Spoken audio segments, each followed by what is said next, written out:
Olá, eu sou Sérgio Martins e esse é o Veja Música.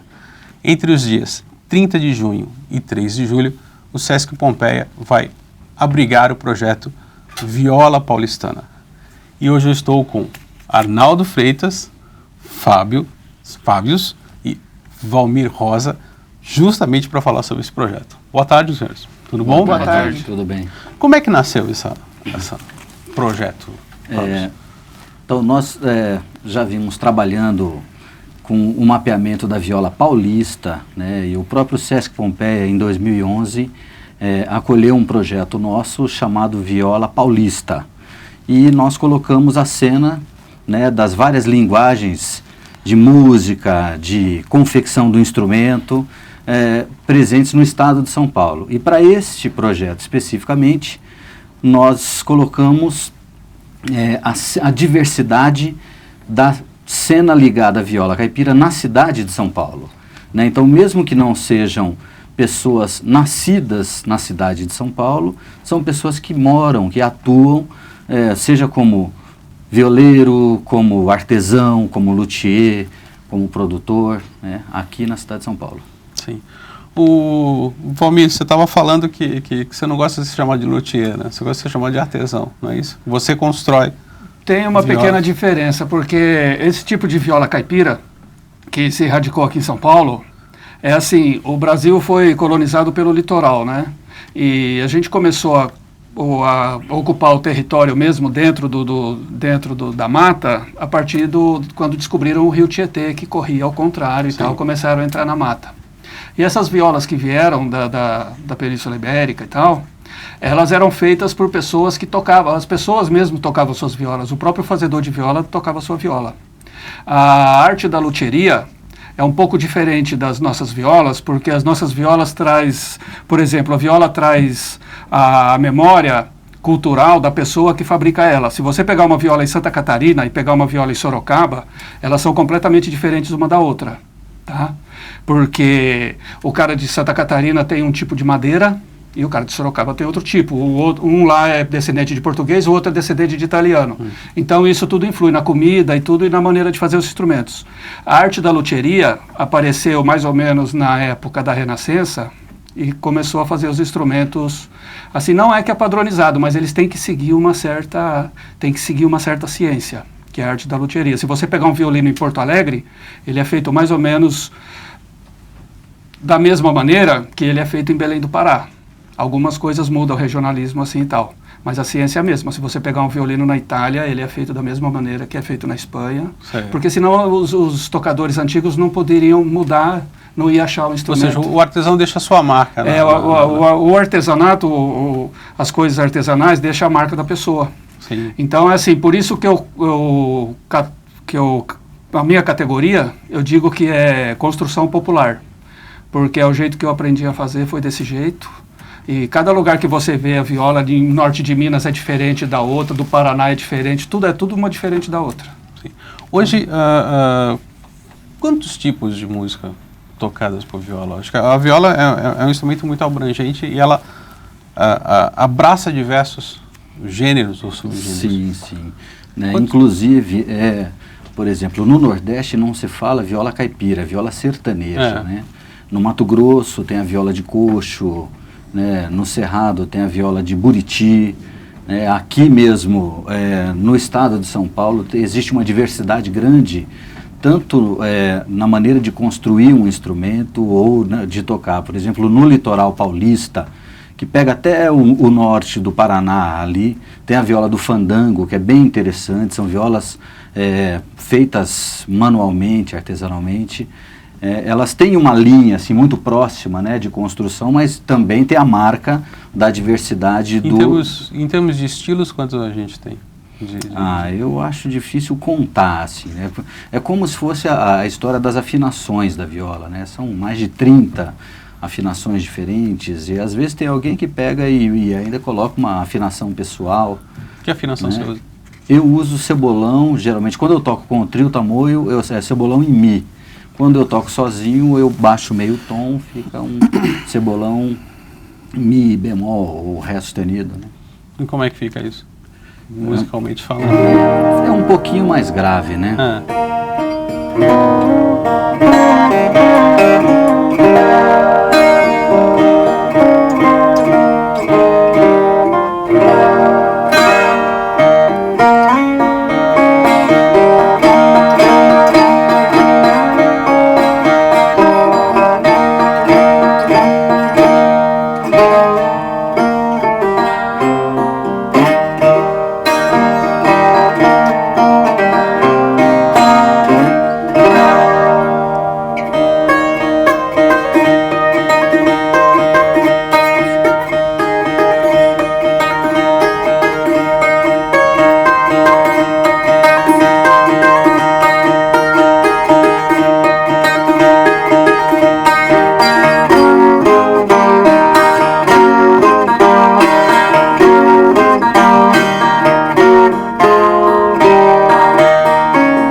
É engraçado que às vezes parece um banjo, às vezes parece uma cítara, né? Essa viola tem um som específico por causa desse tampo de metal. Ela é feita pelo luthier de Assis, que se chama Luciano Queiroz. E então ela tem essa estridência, assim, né? Mas... Agora, o Arnaldo, você que está quietinho até desde o começo, então, rapaz, chateado porque eu troquei o seu nome. Estou aprendendo aqui. Eu troquei o seu nome, ele está chateado na apresentação anterior. Eu fui o segundo Antônio aqui hoje. O Valmir foi mais bonitinho, eu errei o nome dele, mas ele fala. Tal, mas então, rapaz... Agora, você tocava com a Inesita. Exatamente. A Inesita foi muito engraçada, porque uma vez eu levei uma bronca dela, eu tive o azar de falar música sertaneja, ela falou, não, sertaneja, eu faço música caipira. E ela tinha uma certa... Não é existência, ela tinha realmente uma noção, né, um pouco clara do que... A Inesita, vamos dizer que ela vinha um pouco à frente, né, da história, né? Ela era uma mulher à frente do tempo dela, assim. Então ela meio que... Já estava vendo um pouco dessa coisa, vamos dizer, né, dessa influência da coisa sertaneja, né, com a música caipira. Acho que hoje em dia, se você falar que toca música sertaneja, você pode ser confundido com a história enfim, caipira. Na verdade, uma coisa assim, se desvincula a outra, eu acho, vamos dizer assim, hoje em dia, na minha opinião.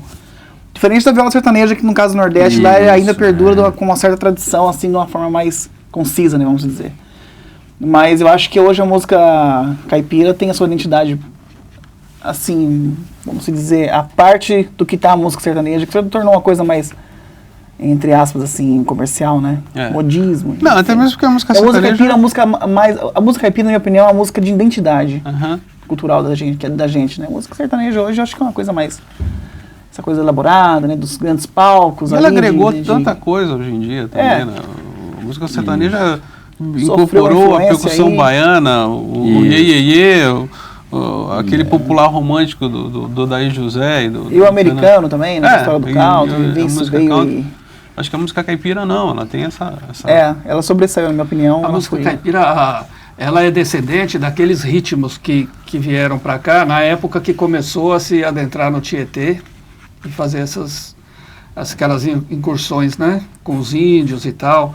Então é o seguinte, a cultura caipira é toda a comida, as rezas, as danças e as músicas, os santos que aquele pessoal trouxe para cá e começou a entrar dentro da mata aqui no Sudeste. Né? Essa é a cultura da cultura caipira, que abrange várias coisas. A viola é só um pedaço, a música é só um pedaço da cultura. Tem várias coisas que abrangem a cultura caipira. Alimentação. Isso é a verdadeira cultura caipira. É como o gaúcho, por exemplo. Quem nasce em Porto Alegre não é gaúcho. Quem nasce em Porto Alegre é porto-alegrense. Ele só é gaúcho se ele abarcanhar aquela cultura que nasceu no Rio Grande do Sul, do índio e do europeu, né? Sim. Aí ele é como a cultura caipira. É só uma observação.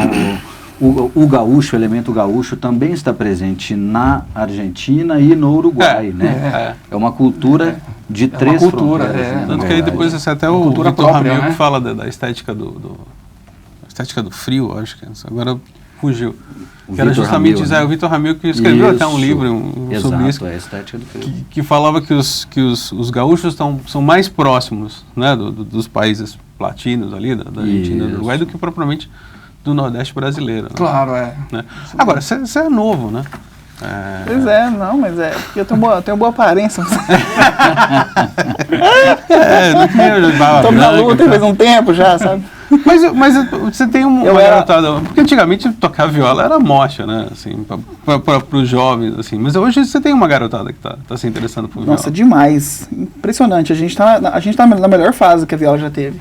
A gente teve a fase dos que semearam, né, dos que abriram picada aí, foi na época do, como disse o Romi, né, dos Bandeirantes. Isso, e o Raul Torres, que pegou isso tudo, né?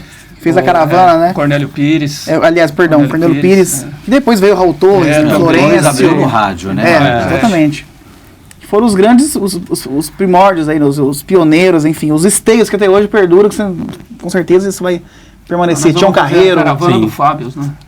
Exatamente, agora estamos na caravana do Fábio. Mas hoje é impressionante o que você vê de molecada tocando por aí, orquestras que se formam, brincando, sabe assim, você tá numa cidadezinha ali, vou fazer uma orquestra de viola, tá feito no outro dia. Tem aquela menina, a Bruna Viola, né? A Bruninha, gravou muito com a gente lá no Viola, ali, começou ali também com a gente, então vai... Existe alguma manha especial para tocar viola? É um instrumento chato de tocar, assim, é difícil, você tem que ter... A manha é você, enfim, é tocar todo dia um pouco, né? É dedicação, acho que essa história... Tinha a história do pacto, né? Do pacto com o diabo. Mas pra quem fez o pacto com... Que a criatura é uma coisa, né? Eu como fiz com o Criador, eu tenho que estar todo dia sentado ali. E quando eu não estou um dia sentado, eu me abandono uma semana, é desse jeito. O Fábio estava falando dessa coisa de abençoar a viola. Tua viola é abençoada também, não? Rapaz, minha viola é abençoada. Quando eu jogo ela nas encruzilhadas aí, sabe? mas ela tem resistência. Conta um pouco sobre ela. É que essa viola aqui é uma viola fabricada confeccionada, né, pelo luthier também, que posso dizer um artesão dos sons aí.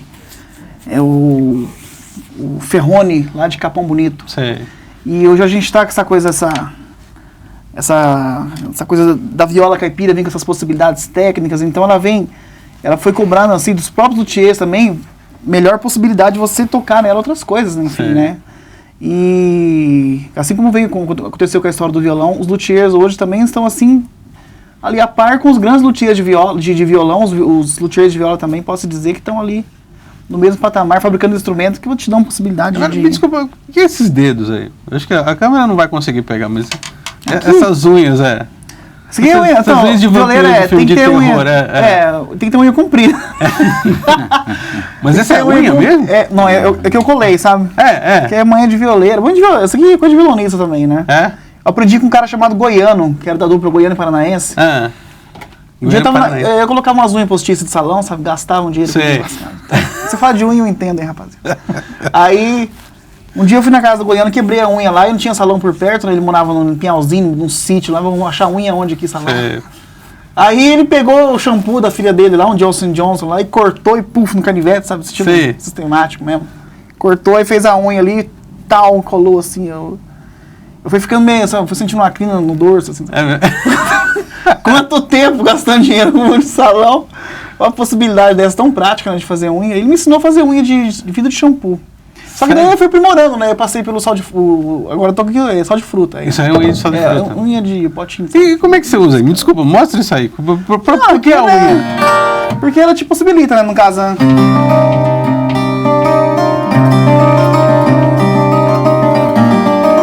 É mais pro dedilhado. Pra poder, né? No caso da viola, por ser um instrumento de corda de aço, então a unha te possibilita tirar um som mais estridente, né? Porque só no dedo, no caso. No violão também, assim como também é na harpa. A unha funciona como uma palheta cheia. Na verdade, é isso. Sei. Né? E eu uso uma dedeirinha também aqui, no caso, né? Eu fujo um pouco da tradição dos instrumentistas que trabalham muito com unha. Sei. Eu já gosto de usar dedeira, né? Acostumei com dedeira, com dedeira de aço. Essa aí é legal que vira uma arma branca, né, cara? Se alguém provocar, você já dá uma olhada. E ela acaba afiando mesmo com o tempo. Você vai tocando, né? Eu já cortei muita mão de amigo com isso aqui já. De cumprimentar os caras que estão com a cadeira assim, tudo bem? O cara puxa a mão, já sai. Violeiro Fábio, fala mais sobre os shows que vão ter. Porque vai ter uma coisa bacana. Você vai trazer o Cacique Pajé, que são veteraníssimos do Viola Minha Viola, e o Índio Cachoeiro também. Cachoeira, isso. Então o Sesc abriu 2 datas para um espaço que nós consideramos muito nobre, né, que é o Teatro do Sesc Pompeia, dia 30 do 6 e 1 do 7, 1 de julho. São 4 violeiros nos 2 dias, né, então é o mesmo show com Arnaldo Freitas, depois Milton Araújo. O Milton é daquela tradição da viola Rio Abaixo do Mato Grosso, ele é sobrinho da Helena, tocou na banda da Helena Meirelles e está radicado aqui também em São Paulo. E ele trabalha muito aqueles ritmos...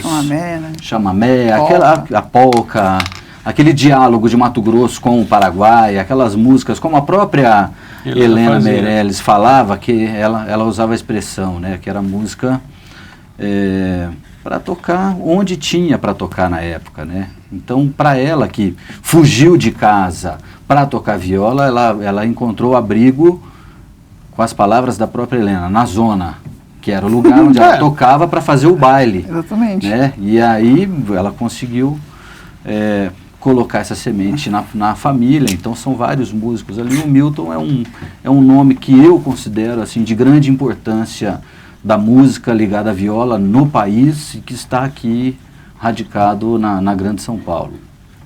Posterior vai ser o show do Trio Tamoio, que sou eu, o violeiro, o Otávio Galli no baixo acústico, o Emílio Martins, que vai fazer bateria. E depois o Cacique Pajé. O Cacique Pajé tem uma característica interessante na atuação deles. Assim, eles são super veteranos, né, carregam bandeira da música caipira, é uma dupla que não é viola e violão, são 2 violas. E eles estão assim, em encontros de caráter, vamos dizer assim, político-cultural. Vai ter um encontro da Associação Nacional dos Violeiros em Brasília, e vai a dupla Cacique Pajé para fazer o bate-papo, para falar, para dar o depoimento, né, das dificuldades que eram antes, que existiam antes e que hoje seria mais fácil. Então, para as novas gerações é muito grande essa oportunidade de dialogar com o Cacique Pajé, e sem falar que o repertório deles é maravilhoso, né? Eu viajei muito tempo com eles também. Sim. Agora, o Valmir, você encantou a gente que você trouxe uma viola diminuta e ainda uma rabeca. Né? A rabeca faz parte também do universo caipira, né? Porque ela é usada desde os primórdios da colonização aqui também, para tocar folia de reis, para tocar coisas mais da liturgia mesmo do povo, né? Porque o povo antigamente era muito isolado, a igreja não chegava, então o próprio povo fazia suas liturgias, juntava com a igreja, né, as coisas que eles lembravam e tal, juntavam com os índios e fazia suas próprias liturgias, suas danças, suas orações, suas rezas, né, e a viola e a rabeca ajudava a isso também. Então a rabeca faz parte desse universo também. E a violinha que você trouxe aí? É um machetinho, mas... Machetinho? É um machete. O machete é um instrumento pequeno de 4 cordas que a gente usa, ele é um pouco mais antigo que o cavaquinho, né? Certo. Que o braguinha português. Uhum. Ele veio antes, o braguinha veio depois. E é um instrumento que a gente usa também nas folias e tal, nas nossas coisas de folclore, né? Esse é o machete. Esse é o machetinho. É um instrumento pequeno de 4 cordas. E esse aqui, por exemplo, já foi usado bastante, né? A gente já tocou ele muito nas coisas por aí.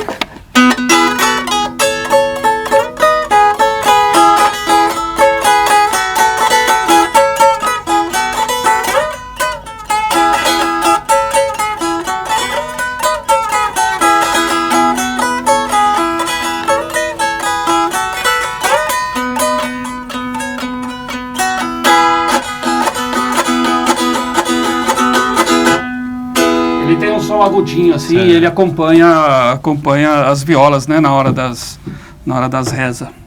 E a rabeca também, né, que é pequenininha. Eu queria agradecer ao Arnaldo, ao Fábio e ao Valmir, que expuseram do seu tempo e nos deram essa aula magnífica. E o que a gente toca de música de cena? Você quer acrescentar? Eu queria acrescentar ainda, no projeto Viola Paulistana do Sesc, no show ainda nós temos 2 convidados especiais. Um é o Índio Cachoeira, que é um monstro da viola instrumental, né, da viola caipira instrumental, e o Marcos Azevedo, que toca violão, e ele na verdade é o músico mais requisitado da cena da viola, porque ele acompanha todo mundo, é o violão base, assim, que é muito eficiente. No domingo, dia 3, nós teremos o encontro de luthier. O Índio Cachoeira, né, além de grande músico, ele também é luthier, artesão, faz as violas dele. O Raimundo Saraiva, que faz instrumentos requintadíssimos, são instrumentos muito importantes aí para a cena da música. E o Valmir, que vai estar presente num bate-papo, né, com... Cada um vai falar da sua linha de produção, como que é feita. É isso aí. E Bom, nós vamos... vamos? Pode? Nós vamos fazer o seguinte, nesse encontro aí, a gente vai dar mais ou menos uma...